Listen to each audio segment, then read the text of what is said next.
दोस्तों, जो लोग प्रेमानंद जी महाराज को संत, सन्यासी और महाज्ञानी की कैटेगरी में रखते हैं, तो एक बार ये वीडियो देखिए। महाराज जी, मेरे पति के अलावा इस दुनिया में मेरा कोई नहीं है। पति को सर्वस्व मानकर आपकी आज्ञा में चलने से भगवत प्राप्ति हो जाएगी। पति को भगवान मानकर और भगवत भजन करते हुए पति की आराधना करने से भगवान की प्राप्ति हो जाएगी। मतलब जब आध्यात्मिक ज्ञान और परमात्मा का संविधान का ज्ञान न हो तो इसी प्रकार के उल्टे पुल्टे तर्क निकलते हैं। प्रेमानंद जी के हिसाब से यदि पति को भगवान मानकर ही पूजने से भगवान मिल जाते हैं, तो फिर भगवान को भगवान कहने का और भक्ति करने का ढोंग क्यों करते हैं?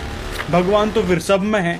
इसी प्रकार यदि प्रेमानंद जी महाराज माता पिता को भगवान मानते हैं, तो फिर 13-14 वर्ष की उम्र में घर छोड़कर क्यों आ गए थे? अब भगवान को छोड़कर भगवान को पाने के लिए आप बाहर आ रहे हैं, तो फिर आपसे बड़ा बुद्धिमान तो कोई हो ही नहीं सकता। जबकि गीता में स्पष्ट लिखा है कि भगवान की प्राप्ति के लिए उनके मंत्र का जाप करना जरूरी है।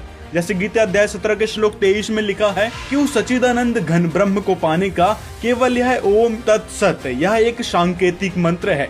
और उसकी जानकारी आज के समय में संत रामपाल जी महाराज बता रहे हैं कि यथार्थ मंत्र ये कौन सा है। साथ ही सदग्रंथ भी बताते हैं कि हमारी श्रद्धा केवल उस एक पूर्ण परमात्मा में होनी चाहिए और किसी में नहीं, क्योंकि परमात्मा की वाणी है कि जहाँ आशा तहाँ वासा होई, मन करम वचन सुमरियो सोई। इसीलिए प्रेमानंद जी महाराज या फिर अन्य गुरुओं के द्वारा बताई गई मनमानी भक्ति से ना तो मोक्ष मिलेगा ना ही सुख मिलेंगे, यह गीता जी में स्पष्ट रूप से लिखा है। आज के समय में संत रामपाल जी महाराज ही वह पूर्ण संत हैं जो यथार्थ भक्ति विधि बता रहे हैं, जिससे इस लोक में सुख मिलेगा ही मिलेगा, साथ में वह परलोक भी सुखी होगा, जहां जाने के बाद कभी जन्म मृत्यु नहीं होती। साथ में 101 पीढ़ी का भी उद्धार होगा, ये गारंटी संत रामपाल जी महाराज देते हैं।